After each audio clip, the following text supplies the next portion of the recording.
The shoji panel slides closed, not slammed. That is not the word. It moves on its track the way a practiced hand moves, a few inches at first, then a pause, then the last pull that latches it softly against the cedar frame. The sound it makes is barely a sound at all. A breath, the last breath of the evening. It is 8:30 in Ogimi Village, on the northern tip of Okinawa, and a 91-year-old woman on the Fukuji hillside has just sealed her house against the night. She is 91. Her family has farmed the hillside above the Fukuji River for 4 generations. The sweet potato rows her grandmother planted are still producing. The shoji her father fitted into the kitchen doorway in 1961 still slides on its original track, though the paper was replaced twice. When the grandmother on the Fukuji hillside closes it at 8:30, the house becomes a different place, quieter, cooler, the air from the ridge moving through the ranma panels above the door, while the room below settles. She will be asleep before 9. The evening habits of Okinawa's centenarians are not accidents. They are the result of 4 specific practices, 4 things the oldest villagers in Ogimi and Kunigami cut from their lives after the war, when the American bases and mainland cargo ships brought in a new kind of evening, a heavier kind.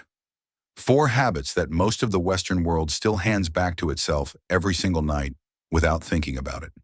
That shoji is going to tell us all 4. Stay with me through this video because the second habit is one I almost guarantee you do every night. And the 4th habit is one your house is built to make you fail at. Her neighbor, an 87-year-old widow whose husband had lived to 104, described the old evening rhythm to researchers from the Okinawa Centenarian study in the early 2000s this way. We ate when the sun was still up. When the sun went down, we stopped. She had farmed alongside her husband for 60 years. She had watched the post-war years bring different habits. She was specific about when the change happened. After the bases came, after the cargo ships, after the canned meats and the late suppers. The Wilcox brothers, Bradley and Craig Wilcox, along with Makoto Suzuki, documented Okinawa's dietary shift in their landmark 2007 paper on Okinawan dietary history. The pre-war and immediate post-war records from Ogimi Village show something consistent. The heaviest meal of the day in centenarian households was the midday meal. The evening meal was small, a bowl of miso broth, a few sweet potatoes already cooling, pickled vegetables, maybe a piece of grilled mackerel if the morning catch had been good. The Hara Hachibu principle, the practice of stopping at roughly 80% fullness, was applied with particular discipline at the evening table, not just at midday. The body going into sleep was a lightly loaded body. That is the first habit the oldest Okinawans eliminated from their evenings, the large late dinner. Think about what the body is actually doing during digestion. It is running a metabolic engine. Core temperature rises, blood is shunted to the gut, insulin is spiking, the pancreas is working, the liver is processing. None of that activity is compatible with the cooling, settling, parasympathetic shift the body needs to enter deep sleep. When you eat a heavy meal at 8 at night and lie down at 10 a.m., you are asking the body to do 2 contradictory things at once, repair and digest. It does neither well. After the American occupation shifted eating patterns in southern Okinawa, the Wilcox documentation traces this shift clearly. Through the 1950s and 1960s, the evening meal grew. Protein portions expanded. Canned meats from the bases became status foods. The meal moved later. The body going to sleep was now digesting a full meal. Its core temperature elevated, its metabolic work unfinished. The elderly woman from Ogimi was blunt about the change. The stomach was too busy. How could you sleep? The pre-war pattern was not about restriction. It was about timing. The body's digestive work was done before dark. The evening was for the body to cool and quiet, not to process. Researchers tracking centenarian households in the early 2000s noted something that did not make it into the final published papers, but appears in the field notes. The time gap between the last meal and bedtime in the oldest Ogimi households was consistently 3 to 4 hours. Not because anyone was counting, because the rhythm of the day made it inevitable. Dinner at 5:30 or 6 gummy, bed at 9. The body had time to finish. The woman who closes the shoji at 8:30, at 91 still follows the midday anchor. Her largest meal is at noon, sweet potato, tofu, a generous portion of goya, sometimes a small piece of pork stewed for hours until it falls apart. By 6 o'clock in the evening, she has had her miso bowl and a few pickled vegetables. She is done. Her granddaughter, who visits from Naha on weekends, eats a full dinner at 8 hours. The granddaughter is 48 and on 2 medications. The grandmother is 91 and on none. Same kitchen, different clock. Move with me to the second house up the road. An 89-year-old in Ogimi, who still opens both windows at sunset, lives 200 meters up the road in a concrete house built in 1973, the new construction that came to Ogimi in the post-war decades. The walls are cinder block. The windows are fitted with aluminum frames, but she does something unusual for a concrete house in 2026. Every evening she opens the windows, all of them. She does not run the air conditioning unit mounted above the east window. She opens the windows and lets the ridge air move through. She explained this to the Okinawa Centenarians study researchers by pointing at the wall. That machine cools the air, but it seals it. We always had moving air. The traditional Okinawan home was built for it. Shoji panels on both sides of the sleeping room, one facing the interior courtyard, one facing the outside, created a cross draft when both were open. The Rama transom panels above each shoji panel were left open permanently in the warm months, allowing the cooler night air from the hillside to move through at low speed across the sleeping futon. The futon itself was laid directly onto tatami, which breathes and dissipates heat faster than a raised bed frame. Sleeping cool is not a preference. It is a mechanism. The body's core temperature drops naturally in the hours leading to deep sleep. That drop is part of what initiates the slow wave phase. When a room holds heat, the body fights against its own cooling process. The disruption is measurable. People sleeping in rooms above 24 degrees C show reduced time in slow-wave sleep. The studies on this come from general sleep architecture research, not specifically from Okinawa, but the pattern in the centenarian homes is consistent enough to be notable. This 89-year-old sleeps in a concrete box. She opens every window anyway. That is the fourth of the 4 habits: sealed, heated, ventilated room. But I have brought it forward because she is standing at her window right now, and the image is right. There is something else worth saying about the cross draft before we move on. Air movement across the body, even slow ambient movement, accelerates evaporative heat loss from the skin. The body cools faster, the skin temperature drops faster, the signal to the hypothalamus that initiates the slow wave cascade arrives sooner and more cleanly. A still, sealed room sends a muddled signal. The body has to do more of the cooling work internally. The result is later sleep onset and shallower depth. The 89-year-old does not know about hypothalamic thermoregulation. She knows the room feels right when the air is moving. The body knew before the science did. Let me go back to the second habit because it is the one most people watching this right now have not given up. Before the post-war electrification of northern Okinawa, the grid reached Ogimi fully in the mid-1960s. Centenarian households were lit by a single oil lamp in the evening. Not because they were poor, though resources were modest, because the lamp was sufficient. The lamp was placed on a low table in the main room and produced warm directional light. By 8 o'clock, the lamp was turned down. By 8:30, it was out. What the lamp did not produce was blue spectrum light. Incandescent bulbs, when they arrived in the 1960s, began to change this. Fluorescent tubes, when they spread through Ogimi in the 1970s, produced it heavily. Television, arriving in the same period, added a second source. A screen in the bedroom or the adjacent room, pulsing blue spectrum light into the ceiling through closed eyelids at 11 manar at night, at midnight, at 1 a.m. in the morning.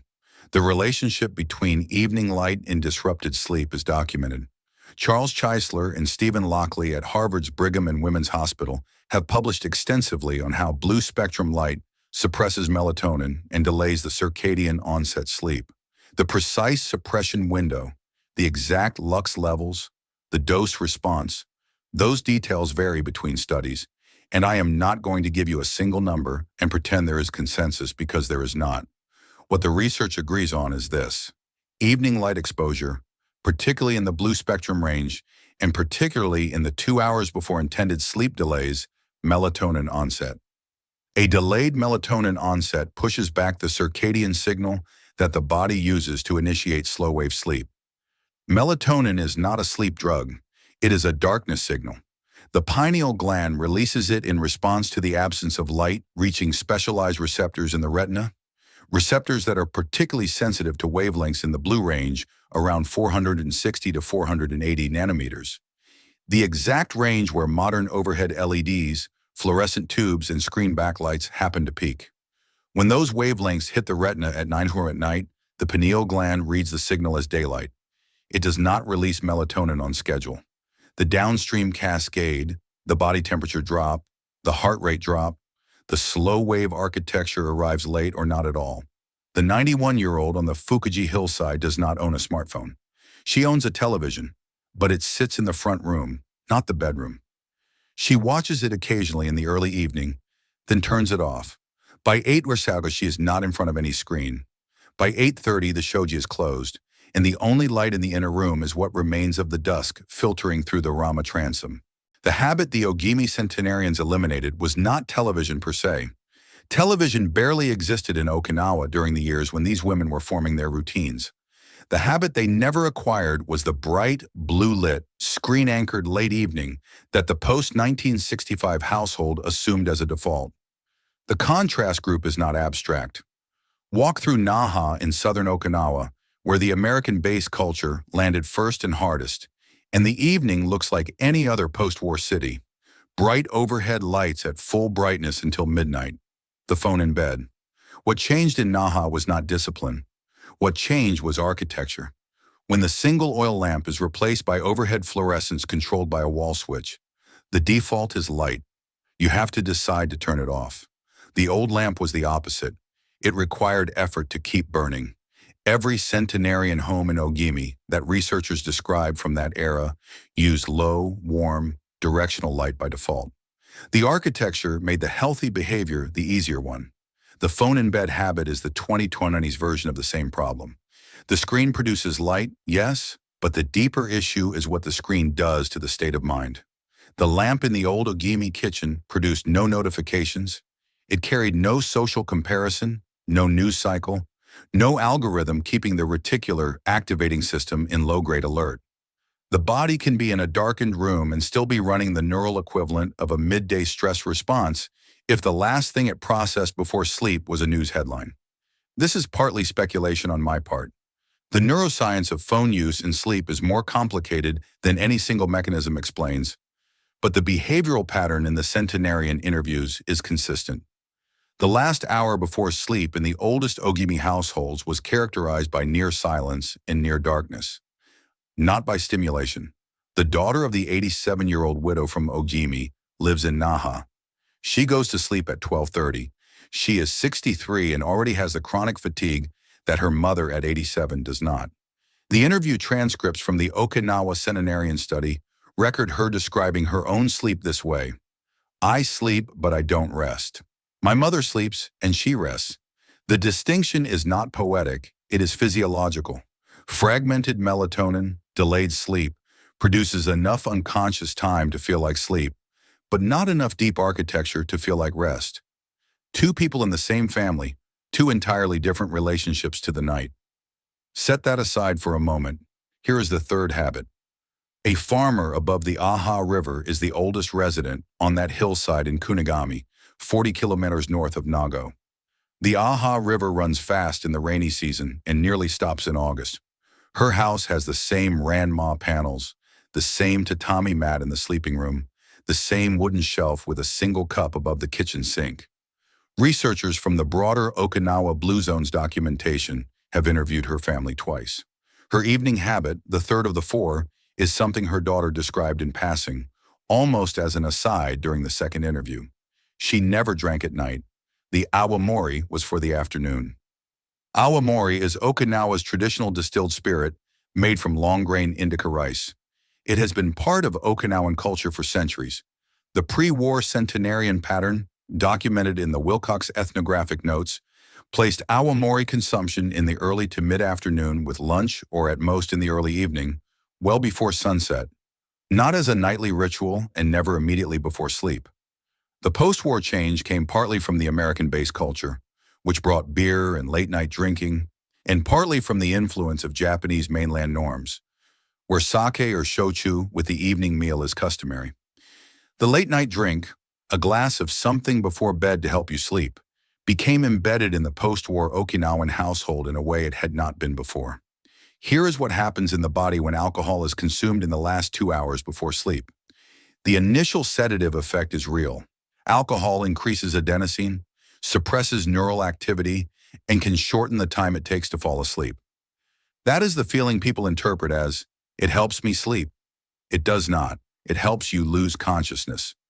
The two are not the same thing. In the second half of the night, as the liver processes the alcohol and the acetaldehyde levels rise, sleep architecture fragments. REM sleep is suppressed, the phase where the brain consolidates memory and processes emotion.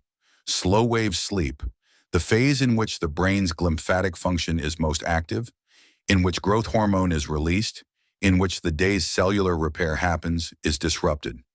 The body wakes more frequently in the second half of the night. Sometimes those wakings are conscious. The 3-1 in the morning stare at the ceiling. Sometimes they are micro-arousals the sleeper never remembers, but that still fragment the architecture. Either way, the person does not feel rested in the morning. They feel like they slept badly without knowing why. Wait, I want to be careful here because the mechanism I just described is well established, but the specific interaction between Awamori and Okinawan Centenarian sleep patterns is not a subject of dedicated controlled study. What the Okinawa Centenarian study documents is behavioral and observational. The oldest villagers do not drink right before bed. The mechanism for why that matters comes from general sleep research. I am connecting two threads that the literature supports but is not formally stitched together. The elder above the Aha River at 93 does not drink after sunset. Her daughter says, "The Awamori comes out at lunch sometimes, never at night." That was always the rule. The rule predates the science by generations. Her granddaughter, who lives in Okinawan, drinks shochu with dinner. She is 44. The conversation her daughter described, the interview moment where this came up, had a small detail worth noting. The daughter said, "My mother always told me the Awamori is for when the sun is still in the sky. It is a daytime thing, not a moral judgment, a categorization. The Awamori belongs to the day. The night is for something else." There is a related thread here that the Wilcox team noted but did not develop. The pre-war Okinawan Centenarians who did drink Awamori in the afternoon often did so in social settings with neighbors, on the porch, in connection with the moai, the small, lifelong friendship circles that anchor Okinawan social life. The drink was relational, not anesthetic. The post-war evening drink, by contrast, is often consumed alone in front of a screen, specifically to numb. The pharmacology might be the same molecule, the function is not. This is the kind of distinction the centenarians make easily, and that I find myself fumbling for words to describe in English. The drink is the same, the day is different. The role of the drink in the day is what changes. Let me close the loop on the fourth habit, since I introduced it early and have not fully returned to it.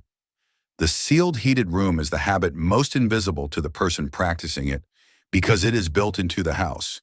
You do not consciously decide to sleep in a sealed environment. Your house has central heating, your bedroom has a door that closes, your windows have been engineered for thermal efficiency, and your duvet was selected for warmth in a way the futon never was. The default of the modern American or European house, particularly in the colder months, is a stable, warm, sealed sleeping environment. The default of the traditional Okinawan house was the opposite. The mechanism, again, core body temperature drops by roughly half a degree to 1°C in the hours before deep sleep and continues dropping through the first half of the night. That drop is what initiates and sustains slow-wave sleep. The drop is signaled to the hypothalamus, partly through skin temperature changes. When the skin senses cooler ambient air, particularly at the extremities, the body interprets it as a cue to begin the internal temperature descent. A warm, sealed room blunts that signal. A cool, ventilated room amplifies it. The 89-year-old in the concrete house on the Ogimi hillside opens her windows even in February, when the night temperatures on the northern Okinawan ridge can drop to 7 or 8°C. She uses a heavier futon. She does not heat the room. The cold air comes in. The skin senses it. The cascade starts. Her cousin in Tokyo, 68 years old, sleeps in a sealed apartment with the heater on a timer. The cousin takes a sleep medication. The 89-year-old does not. Same genetic line, different architecture. The four habits the oldest Okinawans cut from their evenings form a coherent logic when you see them together. The large late meal keeps the body's metabolic engine running when it should be cooling. The bright artificial light and its modern extension, the screen in every room, delays the circadian signal that tells the brain it is time to shift into deep repair. The late-night drink fragments the sleep architecture in the second half of the night when the most restorative sleep should be happening, and the sealed, heated room prevents the core temperature drop that the body needs to initiate and maintain slow-wave sleep. None of these are small things. None of them are obscure. They are all habits that the pre-1955 Okinawan Centenarian household did not practice, and that the post-1955 westernized Okinawan household adopted as default. There is a phrase in Japanese that is hard to translate precisely, ma. It refers to the interval, the pause, the negative space that gives the positive space its meaning. The old Okinawan evening was built on ma, the gap between the last meal and sleep, the darkness between the lamp going out and the body settling, the stillness that the shoji was meant to hold inside the house. Post-war life filled the ma with light and food and noise. The centenarians in Okinawa did not fill it. They left it open. The futon on the tatami was laid into that gap, and the body knew what to do. The Wilcox research team, in their longitudinal comparisons between mainland migrant Okinawans and island resident Okinawans, found a consistent pattern. Okinawans who moved to the Japanese mainland or to Brazil and adopted the food and lifestyle norms of those places lost the longevity advantage within one generation. The second generation showed disease rates similar to the host population. The loss was not genetic, it was behavioral. The specific behaviors most closely correlated with the longevity advantage are still being refined in the research. But the evening practices of the island centenarians are documented with unusual consistency across the Wilcox data. It answers a question people ask me constantly. Is the Okinawan longevity a genetic gift? Something the rest of us cannot copy? The migration data says no. The same DNA transplanted into a Sao Paulo apartment with a late dinner and a television in the bedroom produces the same diseases as the Brazilian neighbors. The protection was never in the genes. It was in the evening. There is one thread in this data I genuinely do not know how to weight. The pre-war Okinawan centenarians, who are now in their 90s and 100s, formed their habits during a period of significant caloric restriction. The post-war famine years in northern Okinawa were severe. It is not fully separable in the data how much of their metabolic efficiency and sleep architecture is a result of their specific practices and how much is a product of a formative period of genuine scarcity that recalibrated their systems. The Wilcox research acknowledges this. The centenarians themselves do not make the distinction. They describe their habits as customs, not as adaptations to hardship. What is clear is this: the practices exist. They are specific, they are documentable, and they differ from the habits of the generations that followed. Same village, different generation, different outcome. The Wilcox team noted in passing that the most striking physical characteristic of the oldest Okinawa residents during their in-home visits was not their diet or their movement patterns. It was what they described as evenings that seemed to have no drama in them. That observation is qualitative, not clinical, but it stayed in the research notes. No urgency, no anxious cleanup, no final email, no late snack, no nightcap to take the edge off. The day ended because the day was over. The windows of the concrete house on the Okinawa hillside are open. The ridge air is moving through the aluminum frames she does not particularly like, but she opens them anyway because this is what evening air is supposed to do: move. Her futon is already laid out on the tatami in the inner room, not a mattress on a frame. The tatami mat is cool to the touch. The futon is thin enough that the body heat dissipates through it by 11 hours, drawing the skin temperature down with it. By 8:30, she is lying down. Not yet asleep, perhaps, but horizontal. The windows are open. The shoji between the sleeping room and the front room is closed. The 91-year-old on the Fukuji hillside, 200 mem down the road, closed hers at the same time. The sound it made was barely a sound at all. If these ancient rhythms of the Okinawan night have changed how you view your own evening habits, please subscribe and like the channel. We are uncovering the ancestral wisdom that modern life has tried to overwrite. Protect your rest. The next treasury of health will be open soon.